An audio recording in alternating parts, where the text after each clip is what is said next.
గణేశాయ నమః, గాయత్రీదేవ్యై నమః, మహాసరస్వత్యై నమః, మాతాపితృభ్యో నమః. ముందుగా ప్రేక్షక వీక్షణ భాషలందరికీ కూడా నమస్కారం. అయితే 19వ తారీఖు జూలై 2026 నుండి 25వ తారీఖు జూలై 2026 వరకు కూడా ఈ వారం ద్వాదశ రాశుల వారికి కూడా ఎలా ఉండబోతుందో చూద్దాం. అయితే ముందుగా గోచార గ్రహగతులు ఎలా ఉన్నాయి అన్నట్లయితే కనుక ఈ వారం రవి ఈ వారం అంతా కూడా కర్కాటక రాశిలో సంచారం చేస్తూ ఉన్నాడు. కుజుడు ఈ వారం వృషభ రాశిలో సంచారం చేస్తూ ఉన్నాడు. బుధుడు ఈ వారం అంతా కూడా మిథున రాశిలో సంచారం చేస్తూ ఉన్నాడు. గురుడేమో ఈ వారం అంతా కూడా కర్కాటక రాశిలో సంచరిస్తూ ఉంటాడు. అలాగే శుక్రుడు ఈ వారం సింహరాశిలో సంచారం చేస్తూ ఉన్నాడు. శనివారం అంతా కూడా మీనరాశిలో సంచారం చేస్తూ ఉంటాడు. రాహువు అయితే కుంభరాశిలో సంచరిస్తూ ఉన్నాడు. కేతు ఈ వారం అంతా కూడా సింహరాశిలో సంచారం చేస్తూ ఉన్నారు. ఈ కారణంగా ద్వాదశ రాశుల వారికి కూడా ఈ వారం ఎలా ఉండబోతుందో చూద్దాం. ఇక వృషభ రాశి వారి యొక్క ఫలితాలు. అయితే ఈ వారం మీ గోచార గ్రహగతులు చూసుకున్నట్లయితే కనుక కొంచెం మిశ్రమ ఫలితాలే కనపడుతున్నాయి. కాబట్టి జాగ్రత్తలు ఎక్కువ తీసుకోవాల్సిన అవసరం కనపడుతోంది. ఏం చేద్దంటే మోసగాళ్ళు అంటే పైకి మంచివాళ్ళగా నటిస్తూ మీ డబ్బులు కాజేద్దామని ఆలోచించేటటువంటి వాళ్ళు ఎక్కువగా మీ చుట్టూ తిరిగే అవకాశం ఉంది. కాబట్టి అలాంటి వారితోటి చాలా జాగ్రత్తగా మెలగవలసిన అవసరం ఈ వారం మీకు కనపడుతోంది. మీరు కూడా ఏదో అక్రమంగా డబ్బులు సంపాదించేద్దామని, ఎవరినో పాడు చేసి డబ్బులు సంపాదించేద్దామని, షేరుల ద్వారా, ట్రేడింగుల ద్వారా, బెట్టింగుల ద్వారా డబ్బులు సంపాదించేద్దామని ప్రయత్నాలు చేస్తే తీవ్ర ధన నష్టానికి గురవుతారు. చాలా జాగ్రత్తగా ఉండాలి. అలాగే డబ్బులు ఖర్చు పెట్టే విషయంలో కానీ, లేదా ఇన్వెస్ట్మెంట్ చేసే విషయంలో కానీ, లేదా ఆదాయ వ్యవహార విషయాల్లో కానీ చాలా జాగ్రత్తగా ఉండాలి. ఎవరికి డబ్బులు ఇవ్వడం కూడా మంచిది కాదు. అలాగే ఖర్చుల విషయంలో కూడా జాగ్రత్త వహించండి. వ్యాపారాల్లో ఒడిదుడుకులు బాగా పెరిగిపోయే అవకాశాలు కనపడుతున్నాయి వ్యాపారస్తులకి. ముఖ్యంగా వ్యాపారస్తులందరూ కూడా ఇదివరకుట్లాగా ఏదో సులువుగా వ్యాపారం సాగిపోతుంది అనకండి. పోటీతత్వం బాగా పెరుగుతుంది, లేదా కాంపిటీషన్ బాగా పెరుగుతుంది. మీ వ్యాపారంలో దాని ప్రభావం కనబడిపోతుంది. చివరికి కూరగాయలు అమ్మే వాళ్ళ దగ్గర నుంచి పెద్ద పెద్ద షాపుల వాళ్ళకు కూడా కాంపిటీషన్ ప్రభావం ఉంటుంది. ఆన్లైన్ కాంపిటీషన్ కూడా పెరిగిపోతుంది. జాగ్రత్తగా ఉండాలి. అయితే మీరు అనుకున్న వ్యవహారాలన్నీ కూడా తొందరగా ఎదరికి సాగకపోవడం వల్ల ఇబ్బందులు కనపడుతున్నాయి. ఉద్యోగ ప్రయత్నాలు కూడా సఫలీకృతం అవ్వకపోవడము, అనారోగ్య సమస్యలు తీవ్ర ప్రభావాన్ని చూపించడము కొంచెం కలచివేసే విషయాలుగా ఈ వారం చెప్పచ్చు. శ్రమ పెరుగుతోంది, ఫలితం తగ్గుతోంది, అనుకున్నంత అవకాశాలు రావటం లేదు, లేదా పనులలో జాప్యం కనపడుతోంది. ఇది మిమ్మల్ని కలచివేస్తోంది. కాబట్టి జాగ్రత్తగా ఉండాలి. వ్యాపారస్తులు కూడా చికాకులు బాగా పెరిగిపోతూ ఉంటాయి. మెంటల్ స్ట్రెస్ బాగా పెరుగుతుంది వ్యాపారాల్లో. ఉద్యోగాలు చేసేవారు కూడా పని భారం బాగా పెరిగిపోవడం, ఉద్యోగ కార్యాలయాల్లో ఎంతో కష్టపడితే తప్ప, ఎంతో టెన్షన్ పడితే తప్ప, ఎంతో ఒత్తిడితో పనిచేసేది తప్ప ఆ పని పూర్తవ్వకపోవడం, ఇవన్నీ కూడా ఉద్యోగస్తులకి పని భారంగా కనపడుతుందని చెప్పచ్చు. అలాగే అప్పులు చేయవలసిన పరిస్థితులు, ఏదైనా కొనడానికి కానీ, కట్టడానికి కానీ, గృహం కట్టడానికో, గృహం కొనడానికో, లేదా వాహనం కొనడానికో, వ్యాపారాల విషయాల్లోనో, లేదా ఇంట్లో పిల్లలకి పెద్దలకి సంబంధించినటువంటి ఆరోగ్యం విషయం కానీ, లేకపోతే చదువుల విషయం కానీ, పెళ్ళిళ్ళ విషయం కానీ, శుభకార్యాల విషయం కానీ, ఏదైతే అనవసరం రుణాలు చేస్తే తప్ప ఆ పని జరగని పరిస్థితులు ఇవన్నీ కనపడుతూ ఉన్నాయి. కాబట్టి అప్పుల విషయంలో చాలా జాగ్రత్తలు తీసుకోవాలి. ముఖ్యంగా ఆలోచనలు నిలకడగా ఉండకపోవడం, కాసేపు ఒక రకంగా ఆలోచిస్తే కాసేపు ఒక రకంగా ఆలోచించడం మిమ్మల్ని కలచివేస్తోంది. కాబట్టి జాగ్రత్త. డబ్బులు సంబంధించినటువంటి విషయాలు, డబ్బులకి సంబంధించినటువంటి ఖర్చుల విషయాలు, ఆదాయ వ్యవహారాలన్నీ జాగ్రత్తగా చూసుకోవాల్సింది. ఎందుకంటే తీవ్ర ధన నష్టం కనపడుతుంది ఈ వారం. కుటుంబ సభ్యులకు సంబంధించినటువంటి అనారోగ్య సమస్యలు కూడా మిమ్మల్ని కలచివేస్తాయి. శారీరక అనారోగ్య సమస్యలు పట్టించుకోకపోవడం, చిన్న చిన్న దీర్ఘకాలిక రోగాలు ఉన్నా సరే పట్టించుకోకుండా, మాత్రలు సరిగ్గా వేసుకోకుండా, ఇష్టం వచ్చింది తినేస్తూ, వ్యాయామాలు సరిగ్గా చేయకుండా, ఏదో మీ స్ట్రెస్లోనే మీరు ఉండిపోతే కనుక అవి మిమ్మల్ని దెబ్బ కొడతాయి. జాగ్రత్తగా ఉండండి. ఇక ఇంటర్వ్యూలో పాల్గొనేవారు టెన్షన్లు పడకండి. కాన్ఫిడెంట్గా ఇంటర్వ్యూ చేయండి.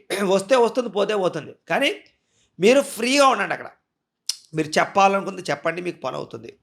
అయితే మంచి వాళ్ళని అపార్థం చేసుకోవడం, ప్రేమించిన వాళ్ళని దూరం చేసుకోవడం, కుటుంబ సభ్యులతో గొడవలు పెట్టుకోవడం, ఇవన్నీ మీకు కనపడుతున్నాయి. కాబట్టి వాటికి దూరంగా ఉండండి. మాట్లాడేటప్పుడు ఆలోచించి మాట్లాడండి. కంగారుగా, దురుసుగా మాట్లాడకండి, లేదా ఎదుటి వాళ్ళను తోలనాడుతూ మాట్లాడకండి. అప్పుడు మీరు ఇబ్బందులు పడరు.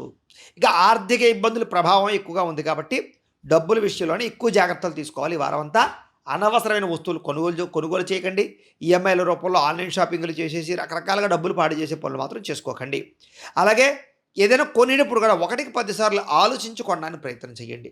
దుబారా ఖర్చులు, బయట ప్రయాణాల ఖర్చులు, లేకపోతే తిండి ఖర్చులు, హోటళ్ళ ఖర్చులు ఇవన్నీ ఎక్కువైపోతుంటాయి. దుబారా ఖర్చులు ఫ్రెండ్స్ తోటి, కావలసిన వాళ్ళతోటి, గొప్ప కోసం మీరు చేసేటటువంటి ఖర్చులన్నీ మిమ్మల్ని ఇబ్బంది పెడతాయి. అలాగే గతంలో చేసినటువంటి రుణాలు కూడా మిమ్మల్ని ఇప్పుడు వేధిస్తాయి. అంటే ఈఎంఐలు కట్టలేకో, లేకపోతే సమయానికి డబ్బులు రాక, లేదా ఇవ్వలేక ఇబ్బందులు పడడం, ఇవన్నీ కూడా కొంచెం ఇబ్బంది పెడుతున్నాయి కాబట్టి ఆర్థిక లావాదేవీల విషయంలో జాగ్రత్తగా ఉండాలి. ఇక ఆస్తి వివాదాలు కానీ, కోర్టు వివాదాలు కానీ, కుటుంబ తగాదాలు కానీ, కుటుంబ వివాదాలు కానీ వాయిదా వేసుకోవడమే మంచిది. ఇక ఎన్ఆర్ఐలు, ఇతర దేశాల నుండి భారతీయులందరికీ కూడా ఉద్యోగం పోయే అవకాశాలు ఉన్నాయి. చాలా జాగ్రత్తగా ఉండాలి. ఉద్యోగ గండాలు కనపడుతున్నాయి. చాలా జాగ్రత్తగా వ్యవహరించితే తప్ప ఉద్యోగం నిలబడేలా కనబడటం లేదు. జాగ్రత్తగా ఉండాలి. ఇష్టమైన వాళ్ళతో వివాహం చెడిపోయే అవకాశాలు కనపడుతోంది కాబట్టి ప్రేమించిన వాళ్ళతో, ఇష్టమైన వాళ్ళతో జాగ్రత్తగా వ్యవహరించండి. పిల్లలు మాట వినకపోవడం కూడా మీకు కొంచెం మనసును కలచివేస్తూ ఉంటుంది. కాబట్టి పిల్లల విషయంలో జాగ్రత్తగా ఉండండి. సమస్యలు అధికమవుతున్నాయి, జాగ్రత్తగా ఉండండి. ప్రేమికుల మధ్య మనస్పర్ధలు, గొడవలు, తగాదాలు, అకారణంగా గొడవలు కనపడుతున్నాయి. కాబట్టి ప్రేమికులు కూడా కొంచెం జాగ్రత్తగా మాట్లాడుకునే ప్రయత్నం చేయండి.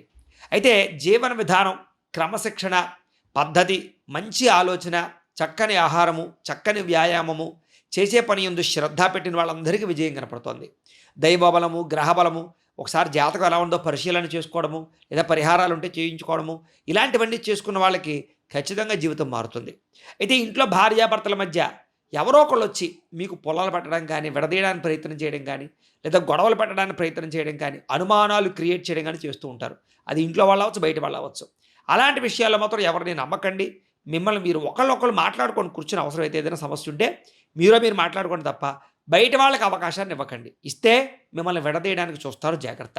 ఇక గృహ నిర్మాణ పనులు కొంచెం ఆలస్యంగా సాగుతాయి, కంగారు పడకండి. వాహన ప్రమాదాల ప్రభావం ఉంది. వాహనాలు నడిపేటప్పుడు ఎక్కువ జాగ్రత్తలు తీసుకోండి. తొందరపాటు నిర్ణయాలు తీసుకోవడం వల్ల, తప్పుడు వ్యక్తుల్ని నమ్మడం వల్ల, శారీరక వ్యామోహాల వల్ల, కోరికల వల్ల, వ్యసనాల వల్ల, లేదా వివాహేతర సంబంధాల వల్ల పాడయ్యే అవకాశాలు ఉంటుంటాయి. కాబట్టి అలాంటి విషయాలు ప్రతి విషయంలో జాగ్రత్త తీసుకోవాలి. ఇంకా మద్యపానం కానీ, ధూమపానం కానీ, ఇలాంటి వ్యసన పరులందరికీ కూడా తీవ్ర నష్టాలు ఉన్నాయి. ఆరోగ్యపరంగా, ఆర్థికంగా చాలా జాగ్రత్తగా ఉండాలి. విలువైన వస్తువులు పోగొట్టుకోవడం కానీ, కనపడకుండా పోవడం కానీ, దొంగతనాలు జరగడం కానీ, ఇలాంటివి కూడా కనపడుతూ ఉన్నాయి. కాబట్టి విలువైన వస్తువులు, బంగారము, అలాంటివి చాలా జాగ్రత్తగా చూసుకోండి. ఇక విద్యార్థులు అనవసరమైన టైం వేస్ట్ పనులు, అమ్మాయిలు అబ్బాయిల వెంట పడడం, అబ్బాయిలు అమ్మాయిల వెంట పడడం, ఇవన్నీ చేసుకోకండి. అలాగే సెల్ ఫోన్ వ్యామోహాలకి, చాటింగ్లకి దూరంగా ఉండండి. కాన్సన్ట్రేషన్ చేయండి. చదువు పట్ల ఇష్టం పెంచుకోండి. కష్టంగా చదవకండి, ఇష్టంగా చదవండి. అప్పుడు మీరు విన్ అవుతారు. కొంచెం చిన్న చిన్న ఇబ్బందులు ఉన్నాయి, జాగ్రత్తగా ఉండండి. ఇక ఉద్యోగస్తులకి చేసే పని యందు శ్రద్ధ తగ్గడము, చేసే పనిలో అవకతవకలు, లేదా పై అధికారులతో మాట పడడము, లేదా శ్రమ పెరగడము, తోటి ఉద్యోగస్తులతోటి ఇబ్బందులు తలెత్తడము, ఉద్యోగ కార్యాలయాలు పని ఒత్తిడి అవడము, స్ట్రెస్ పెరిగిపోవడము, ఉద్యోగాలు మారాలంటే కుదరకపోవడము, అనుకున్నంత జీతాలు లబ్ధి లేకపోవడం వల్ల మానసిక క్లేశాలు కనపడుతున్నాయి. ధైర్యంగా ఉండండి, భవిష్యత్తులో బాగుంటుంది. ఏదైనా జాతకం కూడా ఒకసారి చూపించుకోండి. ఇక స్త్రీలకి భర్తతో ఇబ్బందులు కనపడుతున్నాయి, కుటుంబ వివాదాలు కనపడుతున్నాయి, చెప్పుడు మాట వెళ్ళి నష్టపోయే అవకాశాలు ఉన్నాయి. అనవసరంగా ఇరుగు పొరుగు వారితో లేనిపోయినటువంటి అవాకులు చవాకులు మాట్లాడకండి. లింకులు, లిటిగేషన్లు పెట్టేసే వాళ్ళు ఉంటారు, జాగ్రత్తగా ఉండండి. మనసులో బాధ ఎవరితో చెప్పుకోవాలో తెలియని పరిస్థితి, ఏదో తెలియని అసంతృప్తి, అనారోగ్య సమస్యలు వేధించే పరిస్థితులు స్త్రీలకు కనపడతాయి, జాగ్రత్తగా ఉండాలి. వ్యాపారస్తులు కూడా వ్యాపారపరంగా కొద్దిపాటి చికాకు, వ్యాపారంలో అనుకున్నంత ఆదాయం రాకపోవడము, లేదా అనుకున్నంత వృద్ధి రాకపోవడము, లేదా కొంచెం రుణ బాధలు బాగా పెరగడము, వ్యాపారంలో రొటేషన్ లేకపోవడము, నమ్మక ద్రోహాలు కనపడుతున్నాయి. కాబట్టి చాలా జాగ్రత్తగా వ్యవహరించాలి. దైవబలము, గ్రహబలము పెంచుకుని చాలా జాగ్రత్తగా వ్యవహరించినట్లయితే మాత్రమే ఈ వారం అంతా మీకు శుభప్రదంగా ఉంటుంది అని తెలియజేస్తూ, గోబ్రాహ్మణేభ్యః శుభమస్తు నిత్యం. లోకా సమస్తాః సుఖినో భవంతు. స్వస్తి.